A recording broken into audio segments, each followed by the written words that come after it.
And welcome to the Howard Eskin Show this morning. And it will be an interesting morning, to say the least, with our guest, who I've known for too long. He's still the same, let me see, genius, nitwit, dope that he's always been. But we'll get to Tony Bruno in a second. Let me first mention, and we'll talk about the Sixers and the disgrace that they are, and Joel Embiid. I'm glad he starts his new contract next year at $62.5 million, but we'll get to that. The Eagles, the Phillies. Hey, I'm glad the big announcement came out. We'll talk about it yesterday. Travis Kelce's coming back. What's he going to throw away, $17 million? And who knows what happens with Taylor Swift if he's not playing football anymore. I'm only kidding for all the Swifties out there. All right. This will be shocking because he's going to try to school me, as he said in a post this morning. And let's welcome, I don't even know how to, media giant all over the world, and that would be Tony Bruno. Tony Bruno. Good morning. It's an outrage. It is an outrage, and thank you for joining me today. As Tiger Woods once said after his wife grabbed a 9-iron and slapped him over the face many years ago. I remember that, actually. Yeah, but he had issues besides that, besides being a great golfer. Tony, you have been on radio around the country, and each city's different. I mean, different in different ways. The fans are different. The people are different. The radio stations and the business is different. We'll get to the business in a second. I got a quick question on math first. All right. How many years ago was 1970? Because I suck at math. Not four, no. That was 45 years ago, right? So 1970 to 2025. Let's see, 7, 80, 90, 2000, 2010. How many? 45. 55 years ago, 55? Howard. Wait a minute. We were working together what am I saying? Right. 55 years ago. Yeah, how did I screw that up? 30 and 25. I don't know. You suck at math. I admit I suck at math. Yeah, no, I'm pretty good at math. But you were 55 years ago, you were a punk at WFIL radio. And you were a punk, too. And you were a crumb creep coward before Frank Rizzo even called that local TV journalist. Mort Krim was his name. Mort Krim. No, it was Borman. His last name was Borman or something. But that's right. By the way, it wasn't Krim. It was what was Borman's it was first Borman. name? Yeah, Stan Borman, I think it was. Yeah, well, whatever. By the way, I wear this shirt, Crumb Bum, in honor of you, because when Frank Rizzo called that reporter a crumb bum, lush, crumb creep coward, and he said, "I want to fight you," I was thinking about you, and every time I would see you, I want to say that you're a crumb bum, Howard. On behalf of everybody who thinks you're a crumb bum, let me be the first on this beautiful it's March 1st already. You believe that? I know. March 1st. It's crazy. It's just when we're out of February. February, you know, it feels like it's shorter the month. Is that correct, Tony? Is that yes? It's 28 days, Howard, except in a leap year. And then if you're born on February 29th, you only get to have a birthday once every 4 years, which is how you stay so young. All these years. I don't know how you do it, Howard. Are you doing Botox? What are you using now? No, I don't do anything. I don't do anything. It's just, you know, it's because I'm healthy, because I walk 10 miles a day, because I eat right. See, the difference is when people have hair, and I have not lost my hair, and I do not color it. When people have hair, you look like you're not getting older. We're all getting older. We're not old. We just get older. But yeah, the fact that we were working together in 1970 is an outrage. It really is an outrage. Using your word, it's an outrage. But so back to the point, you've worked in a lot of cities, from West Coast to East Coast. Which one do you find the most compelling or entertaining as far as the people? And you've done just like I have. You've done talk radio. Yeah, exactly. Now, listen, most of my career I've been in Philly. You know, I worked in Philly, WIP 97.5. You and I worked together back in the 70s all the way through. I remember, your ascension into being smart enough but back in those days, I was a news guy. When I started working, I was doing the news on WFIL, and we work with some of the greatest people in the industry, Jim O'Brien, George Michael, Right. back in the 70s, late 60s, really, because in the 70s, AM radio started slipping a little bit as far as the ratings and being the dominant when FM came along and all the talent went to FM radio and all of the radio stations pretty much became FM stations. But back in those days, the guys who worked there were the best in the business. They would come to Philadelphia from all over the United States to work in the fourth largest market in the country back then. So we had some of the greatest news people, sports people, DJs, they were all there. So you and I both had the tremendous advantage of learning as young guys from the best in the business. So that's what I always looked up to. I looked up to people who I would say, one day I'm going to be good. One day I want to be better than I am. I was a young punk kid from South Philly, and I got into radio because I loved radio. I had no reason to be in it. Just like you. You grew up in a radio family? No. I grew up listening to the radio at night, listening to all these radio stations around the country, and saying, "Wow, one day I want to do that." So I had no reason to do it. Well, this passion. The thing is, we had those people, Jim O'Brien and George Michael, obviously the two most important people in my life because they helped me in my career. And both of them, unfortunately, are not with us today to see both of our success. But they did.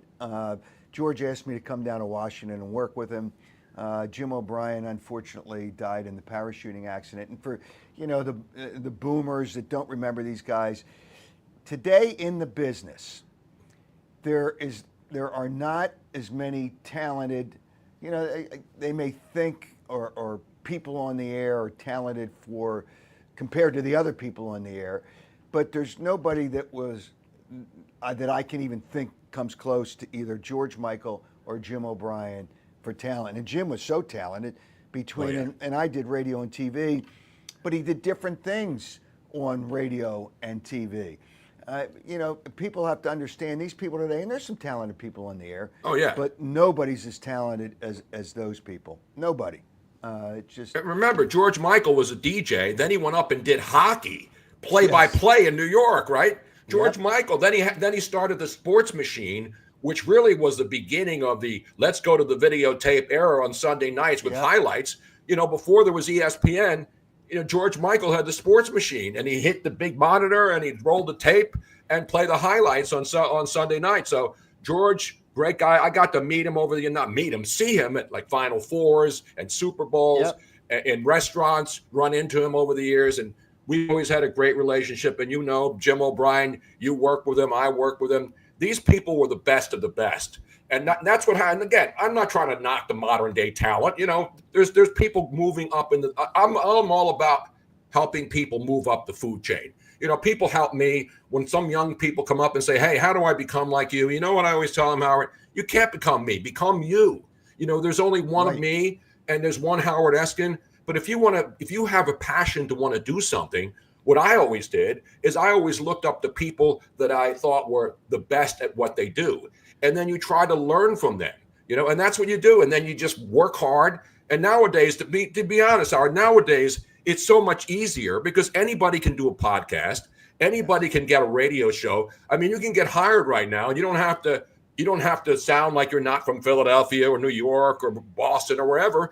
Anybody with any accent, anybody doesn't have to be a professional radio person like I was. I grew up, sounding like a kid from South Philly, but I took diction classes. I went to broadcasting school, and I tried to become an announcer. But I wanted, so I just wanted to be in radio, and I got a job doing news, and I was working overnight. But back in those days, Howard, I was on the air overnight for 7 years before I even got a taste of being on during the day. So that's how the world's changed. Now you can take a job and become a morning guy at a major radio station because they don't pay you anymore, and you're happy to have the job. Yeah, and that is a big part of it. And Jim O'Brien actually helped me.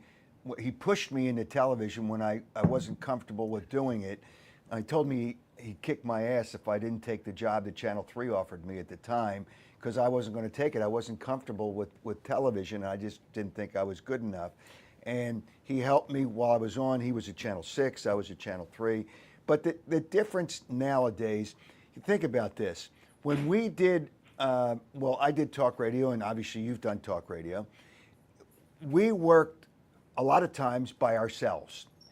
The people today doing talk radio, I think, are uncomfortable working by themselves because they're afraid they don't have enough to say, and you need good cop, bad cop, and it's just it's the same thing every day.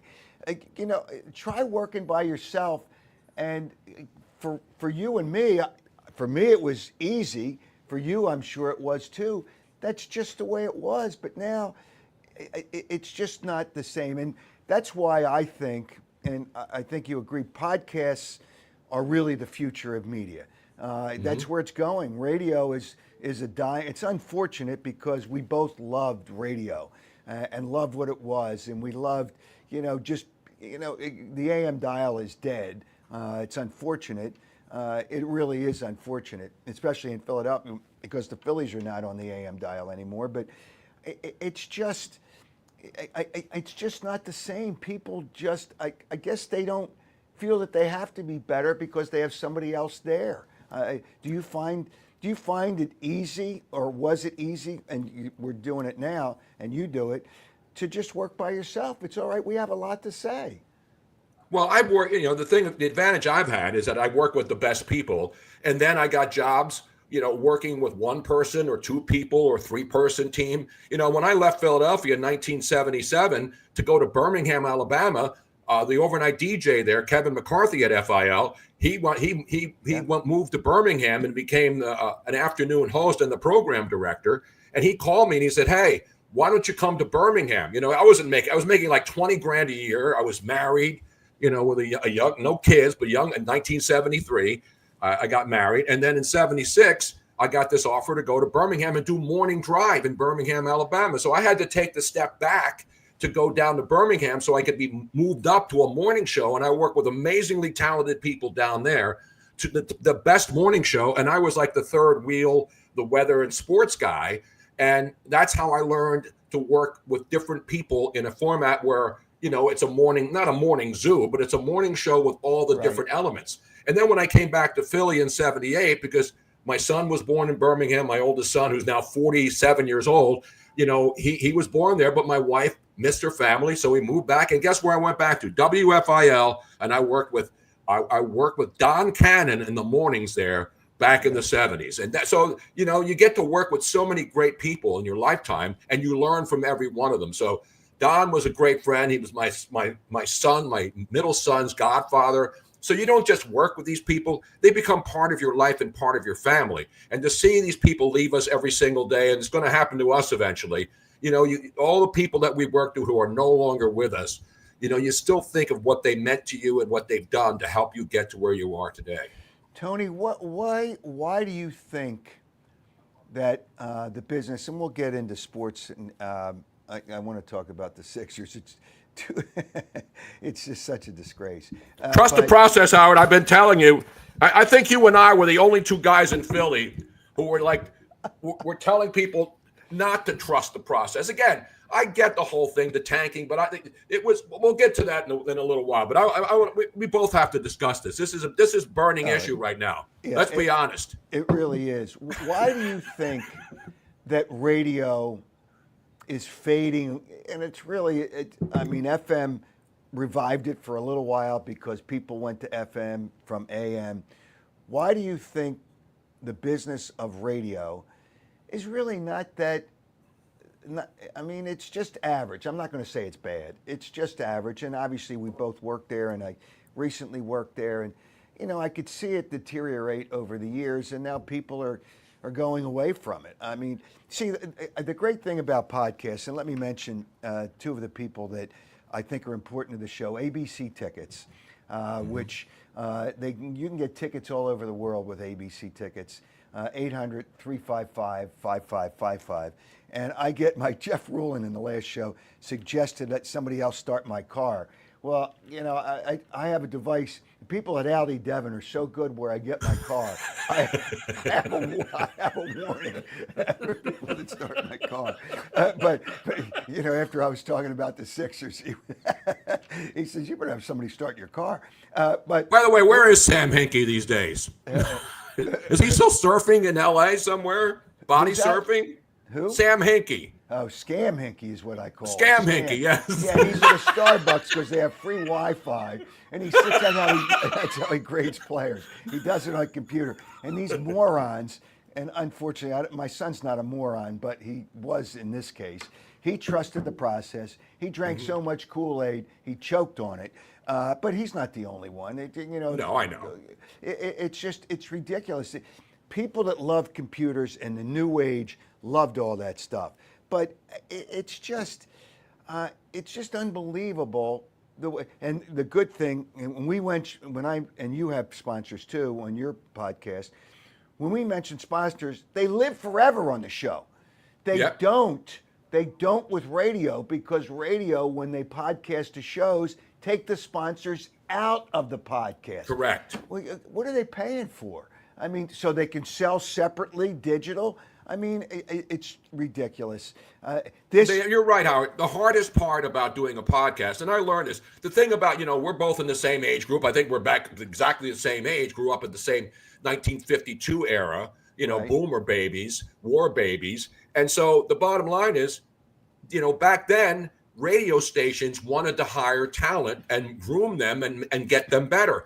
But just like what's going on in the government, radio companies realized that they had to start cutting people because they weren't making money. Yeah, and but as you mentioned, I disagree with that partly, and I didn't want to interrupt, but I disagree with it when the pandemic hit. Obviously, they weren't making as much money, and and not just radio, but TV. Now they started cutting camera people, so they didn't need as many reporters, and the pandemic was not good for a lot of reasons, but they realized they could start cutting, and then when they realized it was so easy. And the numbers are not there like they used to be. I said, why do we need all these people? That's part of the, You're right. You're right about that. I'm not disagreeing. I'm just saying in general, even before the pandemic, we used to see on Friday, Friday was the day that radio stations started cutting employees. I mean, and I was at ESPN for 11 years, then I went into LA and I was at Fox for 10 years. So I understand how even big companies, we're talking about not just mom and pops, because there are very few mom and pops running radio businesses anymore.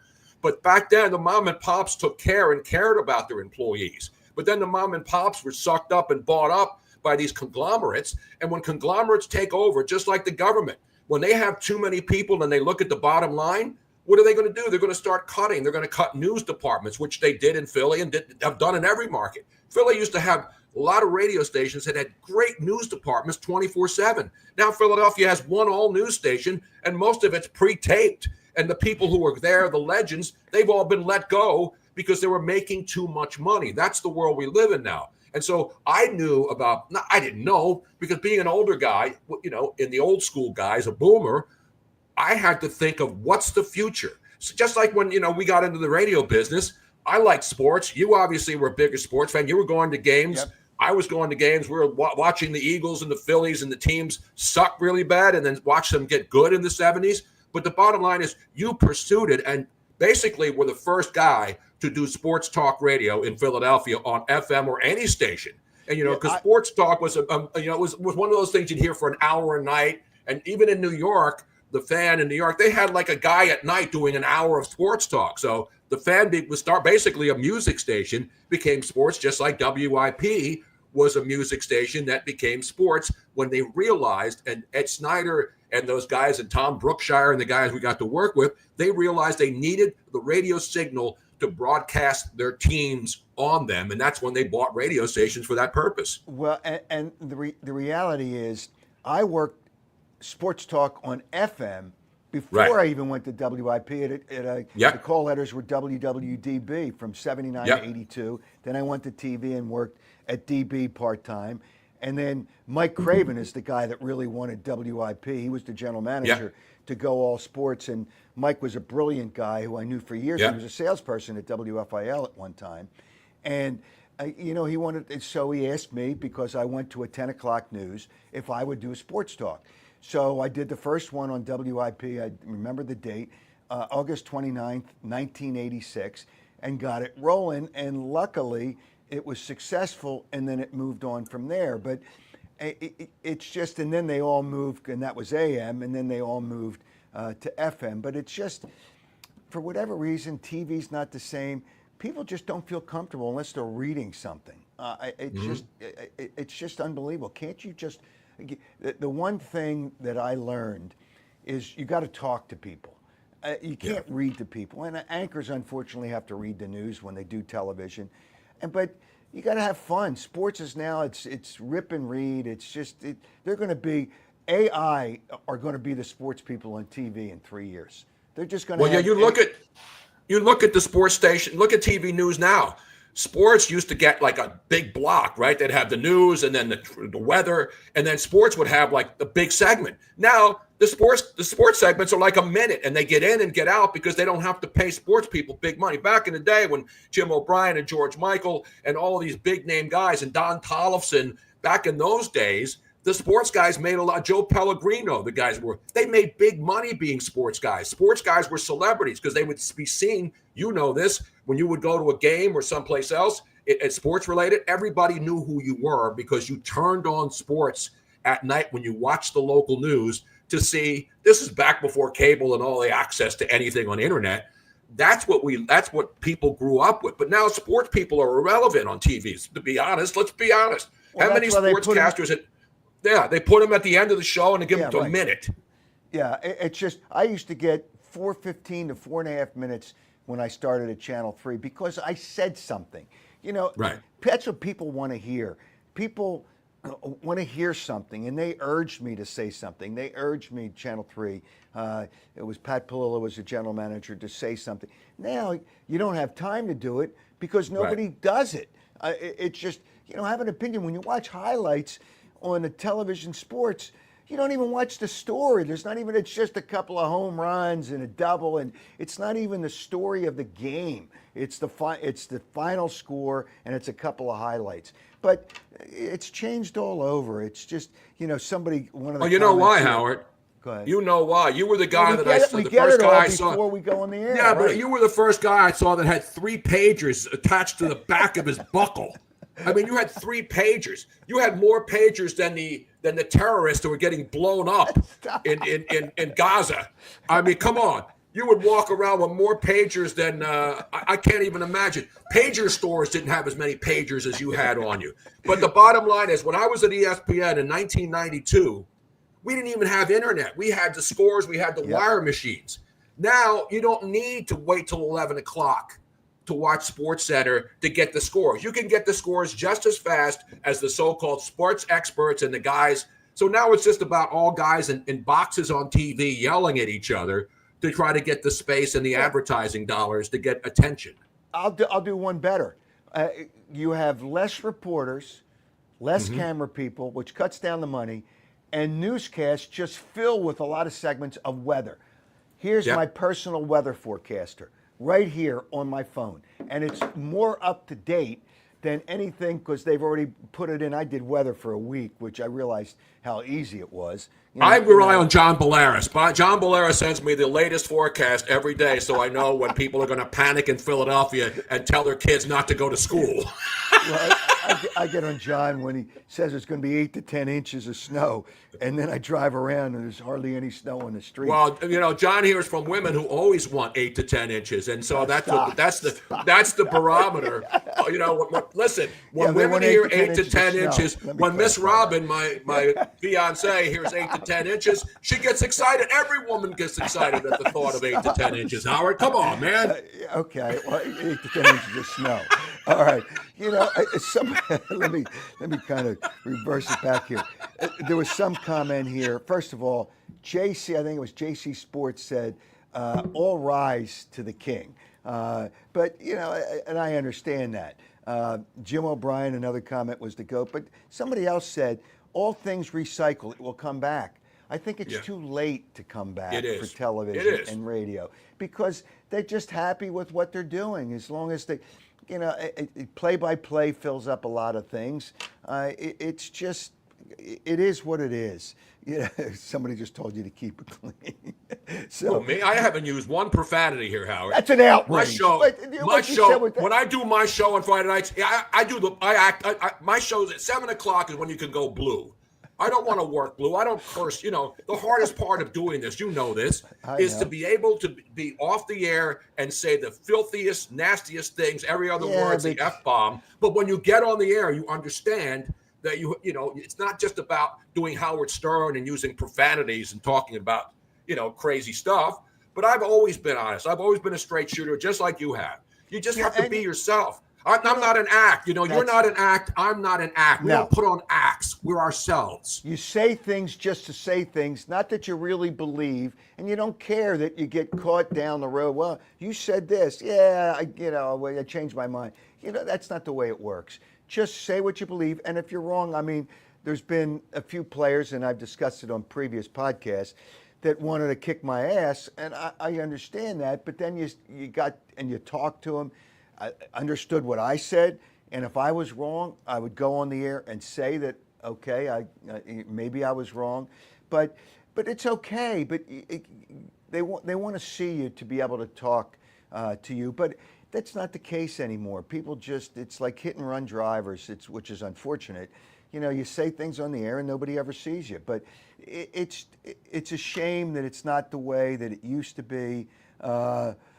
It's not the way that it used to be. Somebody says, but I don't want to sound like two old guys screaming at the younger generation because they're younger generation. The younger generation replacing us. I have no problem with that. I've helped so many young people along the way when they would call me or I would work with them, interns, people that you work with who really want to be involved and want to do this. And when those people show that kind of intensity and the desire to want to do this, not because they just want to be a face on TV or hold a microphone in a locker room, because it's their passion. A lot of people say, I want to do radio, and then they don't realize how hard it is. And then they realize, and they're not making any money, because we weren't making any money, and we had to decide whether or not we do that or go get a real job, breaking bricks and that kind of stuff, working with your hands. Luckily, I was able to work with my hands, so I was able to do a lot of different things. But this is the point, and I'm looking at the chat now. The bottom line is, this is why podcast and long form stuff like this work. Right. Because you can't do this if you have a 5-minute segment. You have a guest come on pimping a book on a show. You can't give them a half an hour or an hour of long form opinions and stuff. So this is what podcasting is all about. That's why people listen in their cars driving in the mornings. They're not listening to local radio anymore.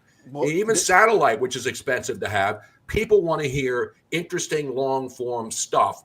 And as long as it's real, there's all these, anything you want to hear on a podcast, you can find, no matter what it is, whether it's, putting a pipe together, making bombs, whatever you want, there's a podcast for it.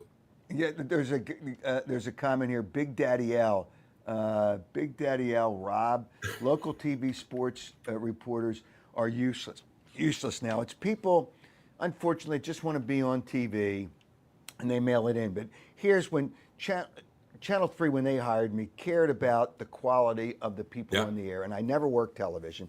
So they sent me to a coach in New York, Lillian Wilder. She's written books. She used to teach at Northwestern.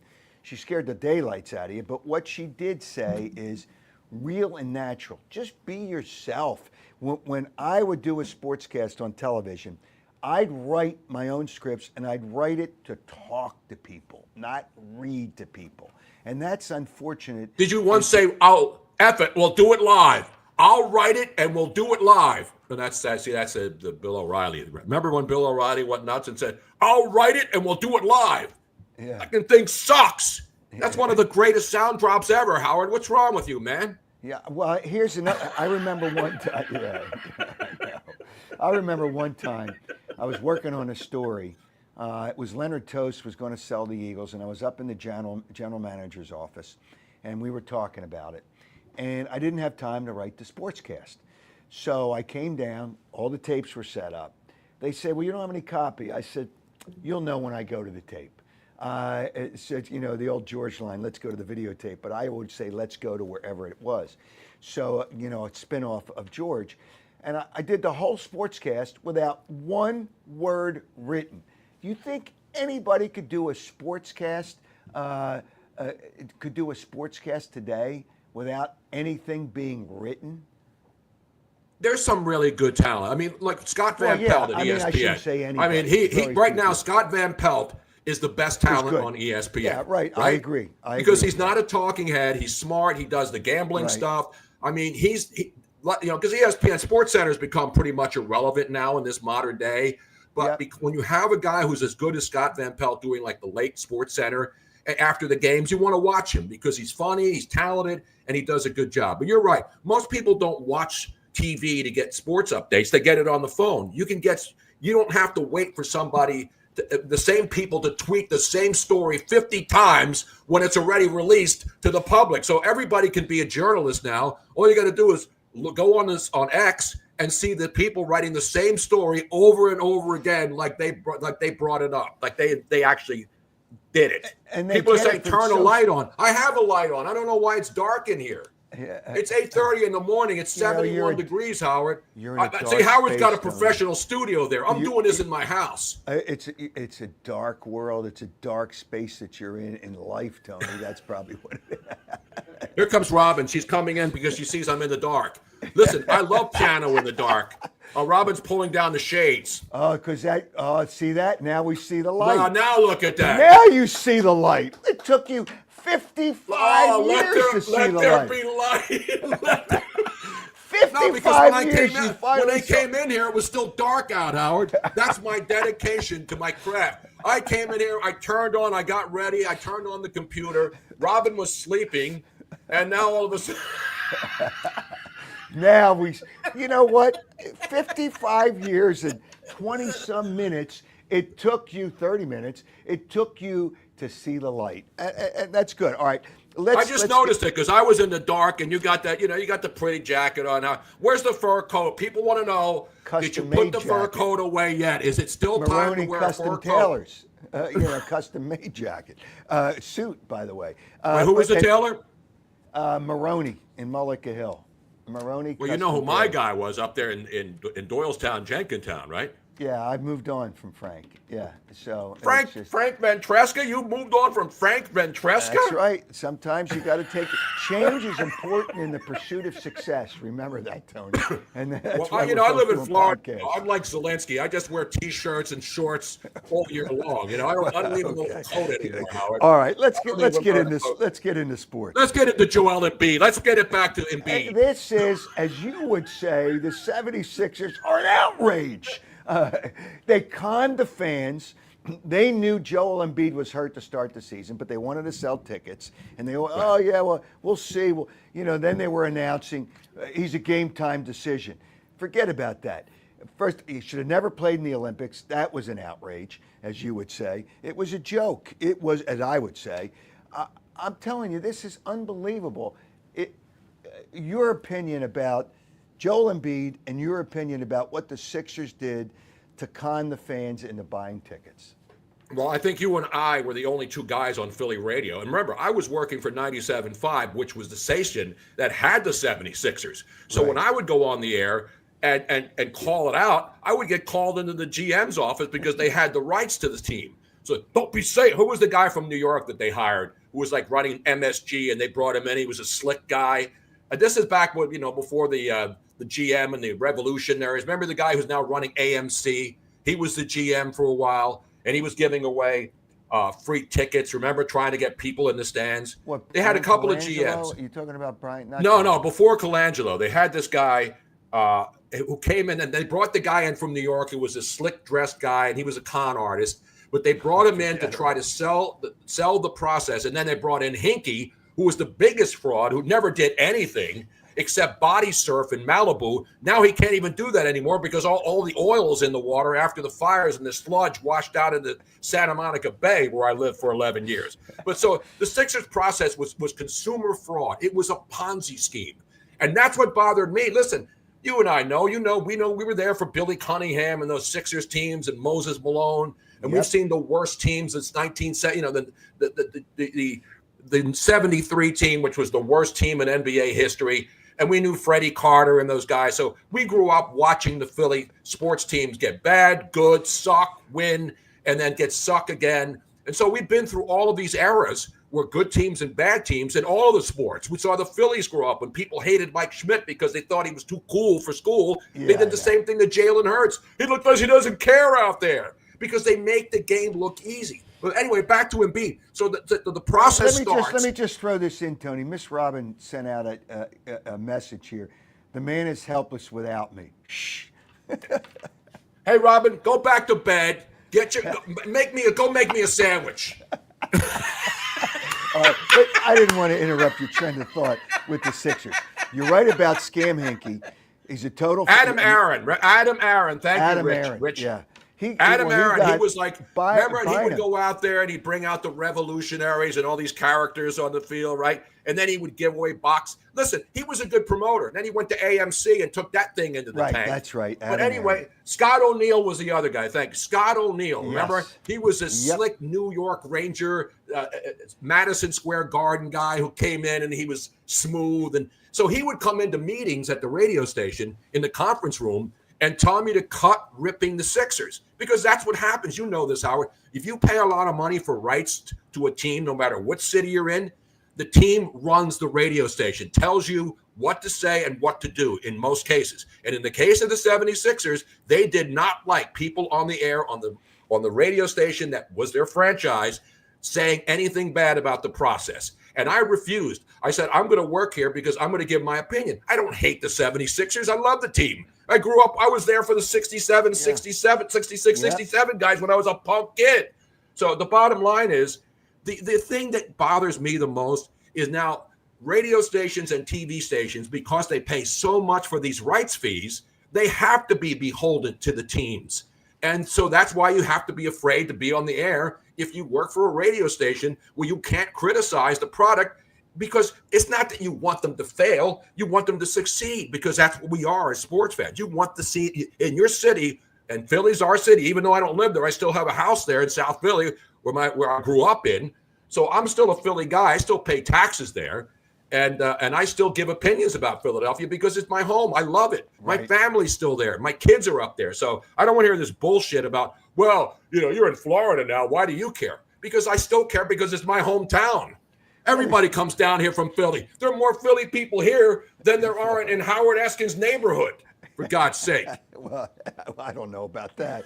But, there's no state tax. When you work, there's no state tax. No state income tax, Howard. No state income tax. Why do you think I'm here? Well, and Delaware has no sales tax, so that's good too. But we also can drive. It's so easy to drive into Wilmington. Like Philadelphia has a soda tax, but it's not just for soda. If almond milk has sweetener in it, that's tax. Yeah. The whole thing it's an outrage and it's a joke. It's a farce. But scam. People are saying, wait a minute, this guy John Ryan. Hey Tony, may I suggest decaf? I've only had one cup. I don't need drugs. I don't need decaf. I have one cup of coffee. You don't have to tell me to get ready. I wake up ready, just like you, Howard. You wake up and you're ready to go. None of this warm-up bullshit. None of this other stuff. You gotta get ready every single day. The light goes on, and nobody's home except for Howard Eskin. For part of the time, the light wasn't on. The light wasn't on. But sometimes you're better in the dark. I do my best work in the dark, Howard. I'm sure you do. I'm sorry I went down that direction. But Joel Embiid, see, here's what I said, and Jeff Rulin said, you better have somebody start your car. They gave him a rehab program at the beginning of the season. Some of the doctors did, and I know this for a fact. And he said, I don't like that. So he didn't do it. So once he got his new contract done, it starts next year, 4 years at $62.5 million. It's a joke. So once he got his contract, so he didn't do that. He was never going to be the same player. Why did you give him a contract? I know somebody sent me a message yesterday. There's ability in the NBA. If an NBA doctor determines that he's not able to play anymore physically, they can get relief on the cap, but they still have to pay him. Joel Embiid just wants the money. Can you imagine if he's out a part of the year, if he gets surgery at whatever time, and he's out for 3 months, and he'll come in 30 pounds heavier than he is now. The guy just doesn't ever get in shape. He plays for himself, his points. He won his MVP. He got his championship with the gold medal. He should have played for France. That's where he's really from. But he played for the USA to get the gold. He doesn't play for his teammates. He doesn't play hard all the time. He's very talented. There's no question he's talented, but he just doesn't do the things that a winner does. And they put all their eggs in that process nonsense. And Joel Embiid is the last guy they have out of it. And now they got to start it all over again. And I don't trust Daryl Morey that much to be able to be the guy that determines how you can start it all over again. And, you know, these people that think he's done it, and there's a few people out there that just don't know. Listen, I feel bad for the guy physically. I mean, the guy's Yeah. he's a China doll. We remember Greg Oden. We remember one of the few guys who was able to come back from bad wheels was the late great Bill Walton. Remember, Bill Walton was written off as done. But and back then they didn't have the medical technology that we do now. Bill Walton was playing back in the day when a guy tore an ACL, he didn't even know it, and he'd go out and try to play. But the problem with Embiid is not that we don't like the guy and don't like him personally. It's the fact that the guy can't stay healthy. We've seen this with a lot of athletes. But, he fell into their laps. They sat on him for the first 2 seasons. Remember, he didn't play in the first 2 years because everybody was so excited that Embiid dropped to number 3 and they grabbed him, which was a smart move. Let's be honest. That was a smart decision. He fell into their laps. They tried to trade him for Wiggins, and I think it was Minnesota wouldn't do it because he had that history of injury problems. That's why he tried. So the Sixers. But I have the numbers here, Howard. He's missed 39 of 58 games this year, shut down for the rest of the year. He sat the first 2 years. 31 games in year 3 he played. That's the first time he played 31 games in his third season in the league. 65 games he's played only twice in his 11-year career. 68 games one year, 66 the other year. And he's got 39 games last year and only 19 this season. And the bottom line is we have all this medical technology, but when you have bad knees, with all the technology and all the ways that you can pump in cartilage and every other thing they can do now, he still can't stay healthy. And again, I don't want to. I'm not ripping the guy because he can't stay healthy. I'm ripping the Sixers because they're still trying to convince people and con people into thinking that this guy's going to be back next year if he takes off the rest of the season. Now he's not going to be back healthy again because his body is not healthy. Not because he's overweight or any of that Physically, nonsense. He's just his body's not going to. You can try these new methods to put cartilage in the knee and do all those things, but the problem is. I know the doctors that they have are good doctors. And they always put it on the doctor. Well, the doctor, in the Sixers, they didn't give us any indication. I remember a comment by that fraud, Daryl Morey. Well, they gave it no indication that this would be a problem. You got to be kidding me. Doctors know. All you have to do is look at the MRI. You see what the issue is, and you know it. What the Sixers wanted to do, and one has nothing to do with the other, but that's how clueless they are. They wanted to sign Embiid. They signed Paul George to a max contract. Right. The guy's done. He's cooked. He's fried. Outside of last year when Paul George played 71 games to play for a contract, he averaged 50-some games a year the 4 previous years. To get the new arena, which was never going to happen because it was a phony baloney to be able to put it there. They didn't really have enough money to do that. It wasn't going to financially work. And now we realize that they're going to partner, which they should have done, with Comcast. But they signed these guys, and they weren't going to play when that arena opened to make everybody, oh, look what we got. We have Embiid for a long time, Paul George to a max contract. It's a joke.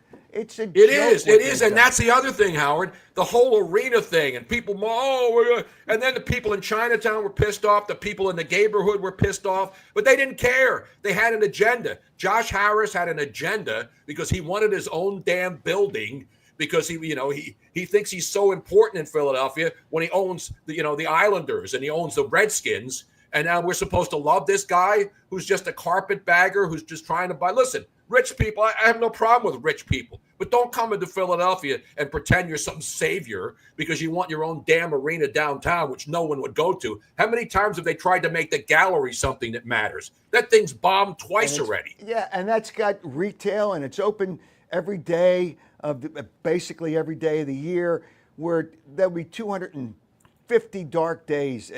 But that's in the past. But by the way, there's a comment here. Harry Faulkner says Radio Gold. But I don't know what to call this, Tony. This is not radio. The Devils, not the Islanders. I corrected. That's right. He owns the New Jersey Devils, not the Islanders. All right. So what is this? What is a podcast? It's not Radio Gold. What is it? It's right? Digital Gold. It's digital gold. Digital and by the gold. way, if you act right now, you can get your own Tony Bruno Howard Eskin digital coin, and we will sell it. There's a limited quantity. Of first million people who send us $5 each, for just $5, you can be one of 1 million people who own your very own precious metal, because it's all about precious metals now, and rare earth minerals in Ukraine. And we'll play a block of rare earth later. Howard, you know music. Rare earth, what was their big hit back in the day? I don't know. Go ahead. It was Get Ready. Remember, Get Ready? So it was the old Temptations song. Huh? Rare Earth did the Temptations. I loved Get Elvis. Ready. I loved Elvis, Elton John. Yeah, these people don't. Elvis was the best. But by the way, I'm going to give the people that send in the $5 a 10% discount. So $4.50. How's that? $4.50. And here in Southwest Florida, where people say, "Where are you?" I'm living in Cape Coral, which is right next to Fort Myers, which has the best airport in America to get in and out of. It is. I mean, that's why another reason why I love living here. I can Flights drive are on a half time, an hour. There's no backups. Yeah, it's exactly great. Right, man. The sun is out. I'm going to lay by the pool today, get my golden dome, even more golden. And all right, there's two other things. All right, so Joel Embiid, we realize this whole thing is just. It's sad. It's really sad.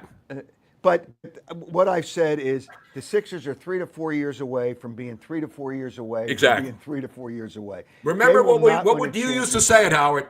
Land the damn plane. Remember the land the damn plane Sam thing? Hinkie that question in the news conference. Land Sam, the damn when are plane. you going to land the plane? Now we're having trouble even landing that. We can't even land the planes anymore. That's another problem. That is another problem. By the way, when reporters, you touched on reporters' reports, the journalists, they write things off of social media. Social media is not social and it's not media. So people have to understand that. On social media, Howie Roseman's going to make a big swing at Myles Garrett. Well, he's going to try, but how do you go from the 32nd pick to get Myles Garrett? It's going to take a number one pick. But hey, I give him credit. He tries everything. And, the general manager there used to work for the Eagles. But the Cleveland Browns have to do the best for them. But I'm going to ask, there's two things that I want to ask you before we go. Where are we going? Wherever you want to go. Now, what's the time limit on this? Does this show automatically cut off after an hour? I don't know. Tony, how long do you usually make your podcast? I do 2 hours. I do 2 hours. I may have to go overtime. Friday nights from 7 to 9. Although last night, our damn machine, I spent all week prepping for a show. I have all sound clips, video clips at the Tony Bruno Show on X. And, we're on all the platforms now, just like you, right? You're on YouTube. You're on StreamYards, whatever. You can get these shows anywhere now. So just look up Tony Bruno Show. You'll find me on X. George Romali says, we fly into Fort Myers and drive down 75 to Marco Island 4 times a year. Fort Myers is the easiest airport to fly into. It really is. It really is good. I have friends in Naples. Now, you have a lot of rich friends. You have a lot of rich friends in Naples, Howard. I'm sure of that. All the golf guys and, all of these golf courses, work at golf courses. You know who lives in Fort Myers? You know who lives in Naples, right? Nick Nurse. Nick Nurse, the 76ers, and Jay Wright. They're no dummies, because Naples is like the Villanova of Florida. You know what I mean? It's like Gladwin of Florida in Naples, except you can play golf all year long here, unlike Gladwin. Right. All right. So I'm going to ask you, last night, and this is unbelievable, that it was a story on ABC Network News. Travis Kelce announced he's coming back. Did anybody doubt that he wasn't going to take $16 million that's still on his contract to come back? Did anybody doubt that? Is that a story? No, I don't even think it's about the $16 million. I mean, the guy, he and his brother have put together this unbelievable podcast. I mean, these guys are on every commercial. everybody loved Jason. Jason's a legend. To have a center, Yep. not since Dave Remington have we seen, and your buddy Dave Remington back in the days, have we seen an Eagles center be this well-liked. But, he won a Super Bowl. The guy is a Hall of Fame player, and he's got a great personality, and his brother's great. So to me, of course he's going to come back. And it's not even for the money. The guy's not shot because he lost a Super Bowl. You know what I mean? The Chiefs are not shot because of losing the Super Bowl to the Eagles. They were outplayed by the better team. Yeah, and that's all part of it. But Jason Kelce is a great guy. He's nice to people. He doesn't blow people off. I mean, there's so many things that you can do to be that. And Travis Kelce's a good guy, but all this other. Did he worry that the podcast wouldn't be as successful? He wasn't playing. He probably enjoys playing. He doesn't want to stop. But it's not a network news item that Travis Kelce's coming back to play.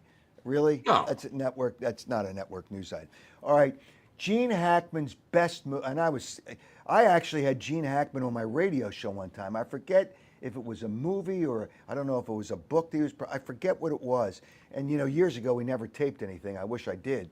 But what was Gene Hackman's best movie in your opinion? Well, they were all great. 7 Ups. I mean, what is the French Connection with the driving French Connection scenes was the one that really started me on that role. Yeah. And obviously for me, because one of the sounds of the thing that I've incorporated into my shows for the past 20-something years is the sound effect 4 from the movie Hoosiers. Remember in the movie Hoosiers, we're sitting there and all these white kids from Hickory High, and he's talking to them about, what are we going to do? How many times are we going to pass the ball before we shoot? And all these white dudes are sitting there, 4! And he says 4. Right? So that was the thing. Gene Hackman saying 4 in the movies Hoosiers was, I don't know if my sound machine is on here, but I play 4 no matter what the occasion is. 4 is important. Where did that come from? Did you play that, Howard? Did I what? No, that was me. There it is. I still have the sound machine, not the Miami sound machine, but Gene Hackman. How many times are we going to pass the ball? Unlike the NBA, where they just take the shot from midcourt. They take 5 seconds to get to the 3-point line and shoot. I mean, that's why the game sucks. Larry Brown would always say, "Play the game the right way." They don't Exactly even right. know. They don't even know what the right way is. How many times? Howard, we got to get back to basics. Let's get the peach basket back up in your backyard and go outside. And how many times will we pass the ball before we stink and shoot? It's a joke. 4 is the answer. 4 is always the answer, Howard. And don't you forget it. Well, they don't do that anymore. How many I'm telling you, you could count in the game. You watch any NBA game except maybe Golden State, Miami, 2 great coaches. Golden State, I'm trying to think of the other. Popovich is out with a heart condition, and now they don't have Wemby. But I'm trying to think of other great coaches where you can count in a game, and you could use one hand and not use all 5 fingers to count how many times a team passes 4 times on a possession. Never happens. And by the way, speaking of that, LeBron James is now crying on social media. Did you see this? Crying about how, everybody's picking on me. Even ESPN, which basically will go down on their knees and give it. They absolutely adore. Listen, I don't hate LeBron James as a player. I hate him as a human being. He's a bad guy and he's a fraud. And now that he's crying because he has all this pressure on him to be the face of the league. You ain't the face of the league anymore, LeBron. You're done.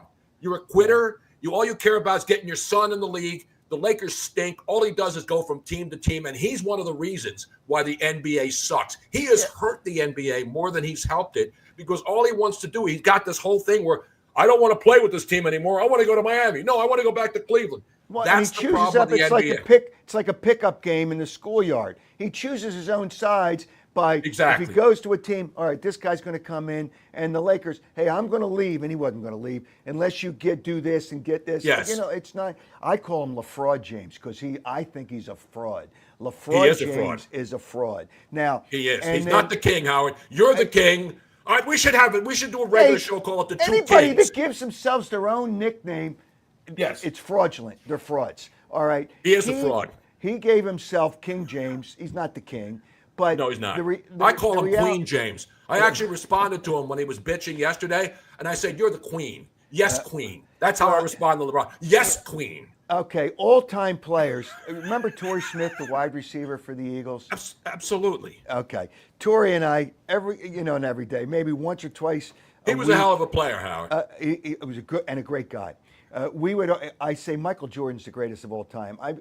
I moved off of Wilt Chamberlain because Michael Jordan won 6 straight championships. Yeah. But whatever, they're 1 and 1A. But he says LeBron James. I said, are you kidding me? He's not even. I don't know that he's top 6. Even Barkley doesn't have him in the top 6. I agree. All time. It's ridiculous. It's a joke to say he's the GOAT. He's not the GOAT. But that's the problem with the NBA. And now he's the sheep. He's gonna be the sheep, LeBron. And by the way, Howard, before we go, I want to make sure I give you the love that you deserve, pal. Okay. It's not my style to suck up to the host.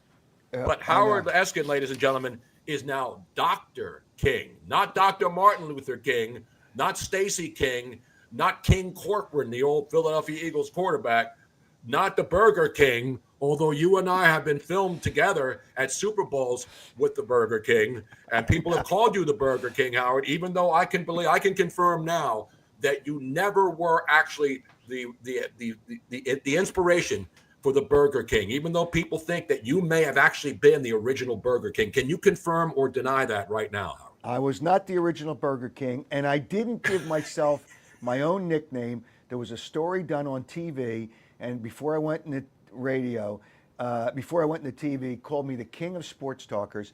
I walked into the locker room the next day, and Pete Rose, whose locker was directly in front of walking through the door at the Phillies locker room, he says, "King, you're the king," and then it stuck. So I didn't name myself the king, but I'm going to give you one better, Tony. I'm King PhD.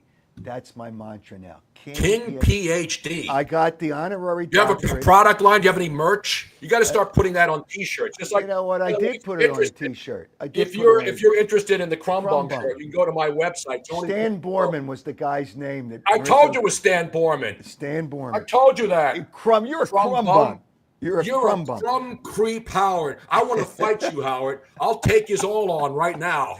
But whatever the case. Yeah, King Hill is another one. Let me just get the college in here. Goldie Beacom College, which by the way, what college is this? Goldie Beacom in Wilmington, Delaware. Gave me the honorary doctorate in media communications. That's a major there. I'm going to speak to those kids. I did the commencement speech as well. But it's Did you wear the whole cap and gown thing? Oh, yes, I did. Put the whole thing on? Yes, I did. You got to post pictures, Howard. Well, I did. I'll send you a picture later. I had it posted for a while. It was pinned, and then I'm pinning the show now. But the president of the college is a wonderful, wonderful woman.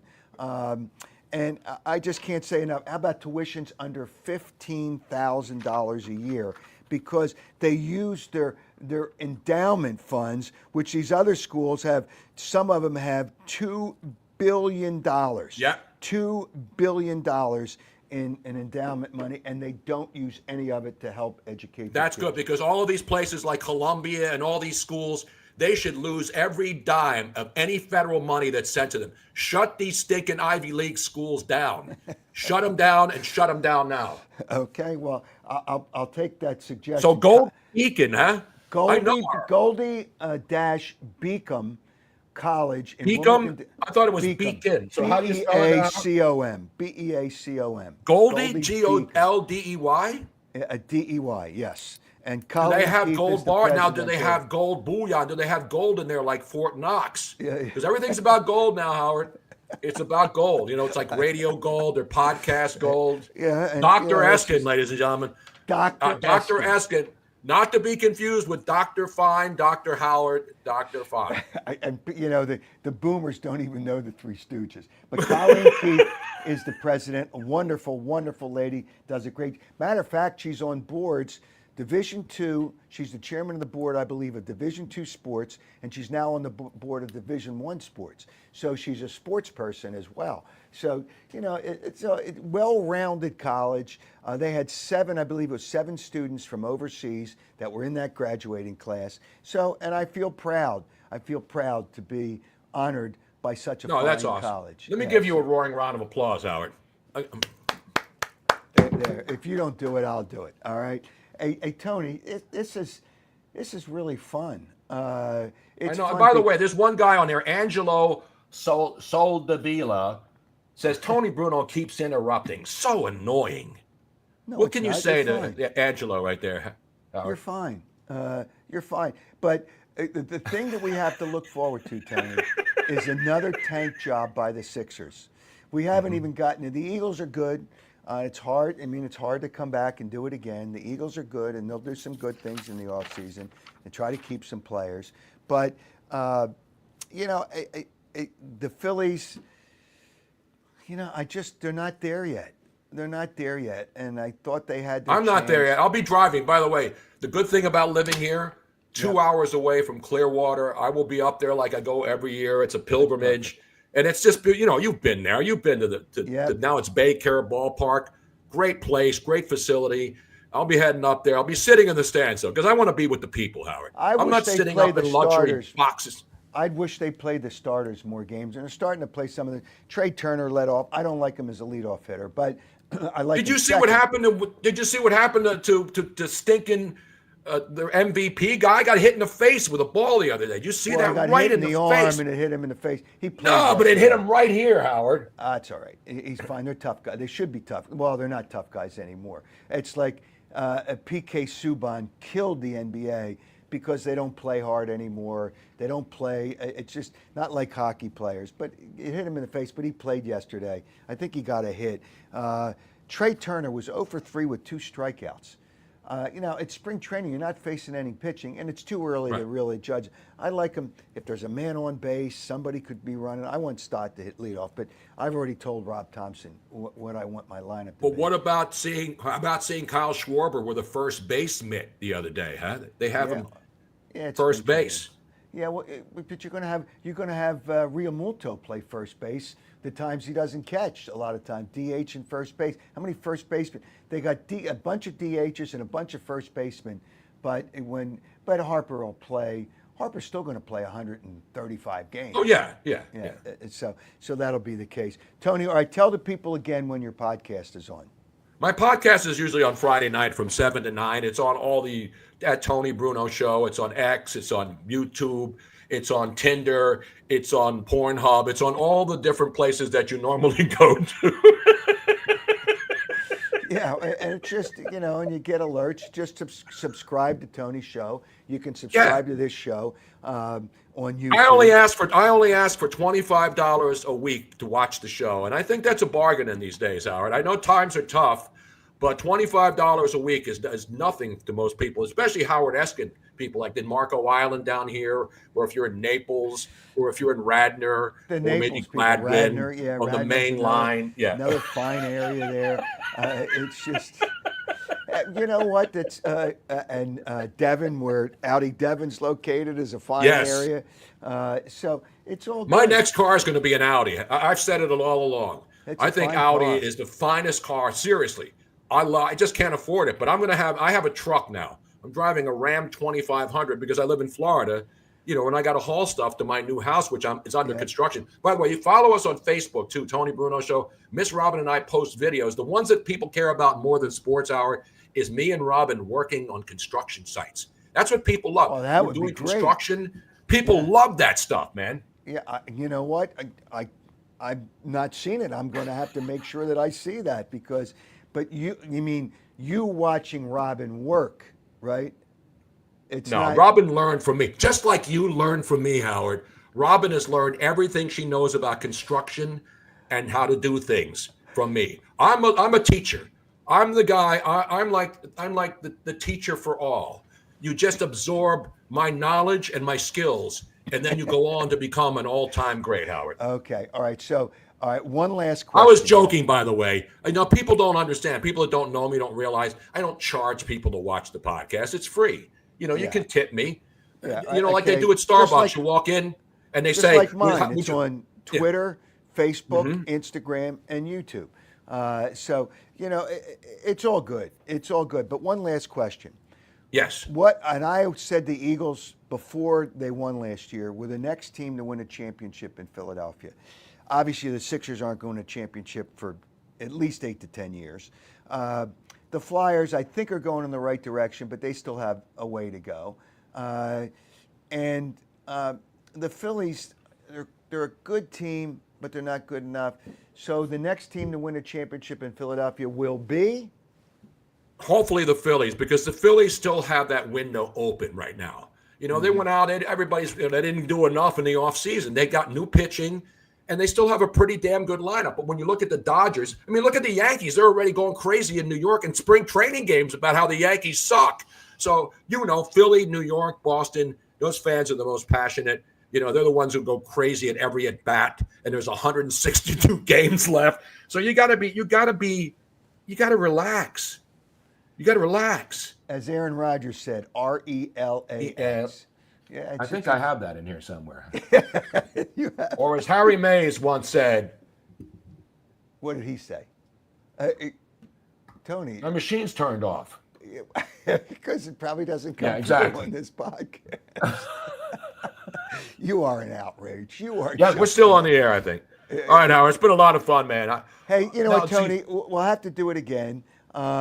And because you're always fun to talk to, and it's always different, it's always fun, and you always bring up things that well, yeah, I thought of that, but I didn't say it. But you said you were going to school me. I don't know that you schooled me. You said in a tweet, I guess it was, that you were going to school me. I meant in a good way, Howard. I meant you teach your children well, and then let them lead the way. You know what I mean? Okay. That's a good thing. It's a good. Well, my kids are leading the way, in their own careers. I have my son coming in on Wednesday. He does movies for Disney, so I'm not going to be on Wednesday, just to tell people. And I know you were tuning in Wednesday night. So, but I'm going to do something with my son and post it and ask him about his favorite and least favorite actors that he's worked with. He'll be like an athlete. He won't give me the answer to one of the questions, but he will give me the answer to the other question. How about athletes today? They don't even they're not even honest anymore. It's like standard answers. Coaches, athletes. I want somebody that's refreshing, that just, like Herm Edwards. Playoffs? No, that was Jim Mora. Oh, Jim Mora. And Herm Edwards said, what did Herm Edwards say?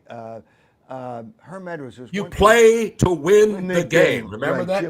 Jim Moore Sr. said playoffs.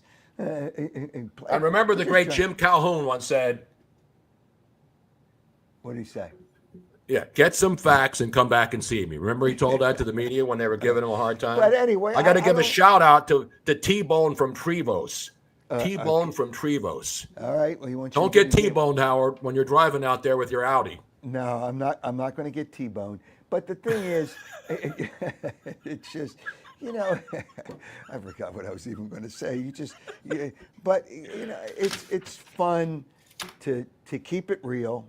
Keep it, as Allen Iverson would say, keep it real for real. But it's fun to have coaches and players speak their mind and not worry about what their PR guys say. Well, don't say this and do say this. And so what? So you say it. You're being honest. Now you're afraid to call out players. You're afraid to, stop it. They're making, the minimum guys are making millions and millions. It's a joke. But just be honest. But you and I were really honest today. And we're always going to be honest, and that's just the way you are, and that's just the way that I am. One last time, Howard, because we haven't been able to do this together. Let's do it one more time. What? We're playing the Eagles fight song, To Victory. We did a boat parade here last week. I can't hear it, but that's all right. Score a touchdown, 1, 2, 3. Sometimes you're better in silence. Tony. Hit them low, hit them high. And watch the Eagles fly. Fly, Eagles fly. On the road to victory. All right, everybody, one more time. E-A-G-L-E-S, Eagles. Or as the mayor says, the mayor of Philadelphia. The mayor of Philadelphia can't spell Eagles. So E-G-L-S-E-S, Eagles. Well, how about one of the things at the parade? She says, if you stay together, I'm paraphrasing, but I'm not paraphrasing what you said. If you stay together. Nothing is possible. She meant Exactly to say nothing right. is Exactly. impossible. You're better off in Florida. All right, Tony. Hey, thanks. Tony Bruno at Tony Bruno Show, a Thank you, legend Howard. Thank you in his very much, own ladies and mind, gentlemen. and always great to Let's talk to head you, to Tony. Augusta now, Howard, What's that? as we are getting ready for Augusta National Oh, and that's Amen right. The Corner. Masters. Yeah. Coming up, it's March, Howard. March Madness. You know, I've been. Have you been to Augusta, Tony? Absolutely. Oh yeah, I absolutely. Yeah. I have been played. there. I didn't play. We both played Marion a couple of times when they Yep. had the opens there, right, in the media Yep. day. Yep. I played. I played Marion. I've not played Augusta. Barkley bailed out. We were supposed to play there because he got the invite, and I was I going to played go. Pebble Beach, Howard. Have you ever played Pebble Yes, Beach? I have. Yeah, but the problem is the first time you play, you always look at the scenery, and you really Damn right. takes forever to play golf. But it's beautiful and the wind. And you got to play with a caddy. Oh yeah, absolutely. But there was it the sixth hole's a par three into the ocean, and you don't hit a normal iron for that par three because the wind is always coming at you. I think it's the sixth hole. It's a par three. Whatever that. The problem par with three- Pebble Beach, you hit a great shot and you go up and look at it, and it's in the fairway, but it's on a downhill slope, Yeah, and you're thinking, oh wow, I hit a great shot, and then you have to go out and bail yourself. And I suck, by the way. I suck at golf, Howard. Well, I was at one time good, but yeah, I don't play enough. But I got to start playing more. Tony, I loved it. You're always great. You're always honest, Thank you. and straightforward. And thanks to Miss Robin for giving you all the lines that you used today because I knew they couldn't come from you. No, she writes. I have everything is scripted. This whole show has been scripted to the word. There is no ad-libbing on this program. Okay, Tony, you're a beauty. Thanks, Thank you, Bruno. Howard. I'll talk Thank to you you, later. brother. All right, Tony Bruno is the best. Tony Bruno is the best. I wanted to talk to you, but I think we covered everything. The Eagles briefly, the trades. Yeah, how he's going to do something, but I think Myles Garrett is just too far away from him. The Phillies, we still have plenty of time.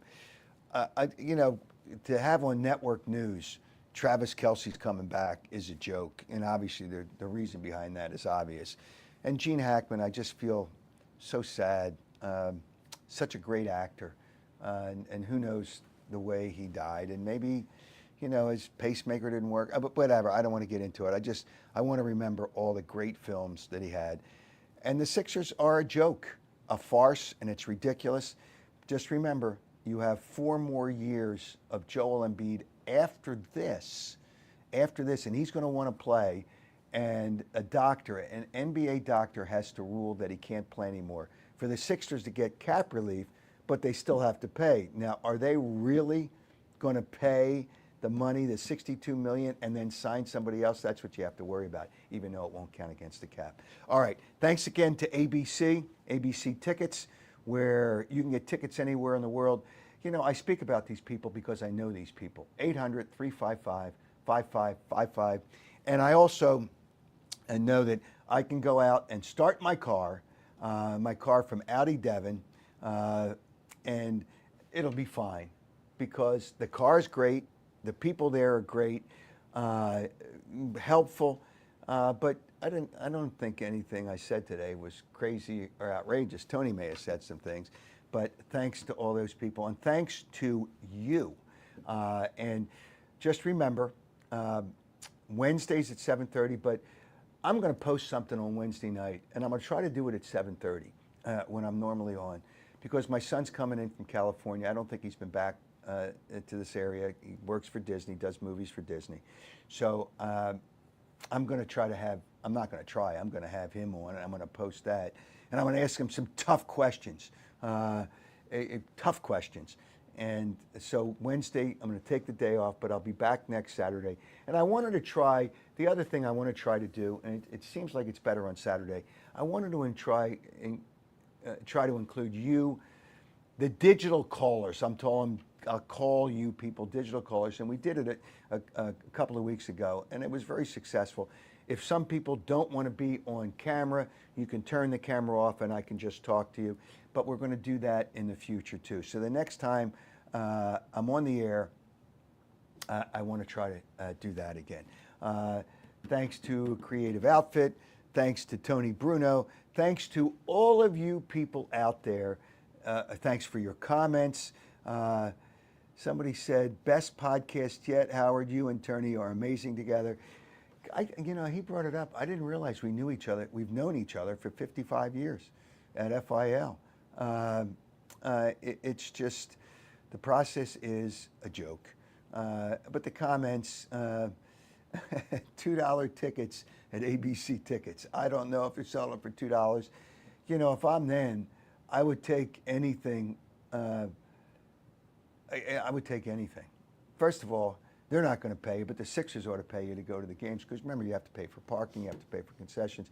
I feel bad for the people at the Wells Fargo Center, who are great people. The people at the Wells Fargo Center, the workers, all those people. It's just because you hurt them when you don't go, but the Sixers need to be taught a lesson. All right, thanks again for joining us on the Howard Eskin Show. This podcast is brought to you by Howard Eskin. Whatever. And thanks to Tony Bruno. Take care. Have a great week. I'm going to be on Wednesday night, but I'm going to have my son on. I promise you. I'm going to have my son on just for a short time. He's going to answer the questions, or I'm going to disown him as a son. Well, maybe. All right. I'll definitely be back here to talk to everybody and talk to you next Saturday. And thanks, Buster. Great show, Howard. Buster Brown. Buster Brown, that can't be your real name. Somebody says, what's the spread tonight? Warriors by 45. I think that's too low. They were down by 50 to a bad team like the Bulls. Again, thanks and have a great weekend.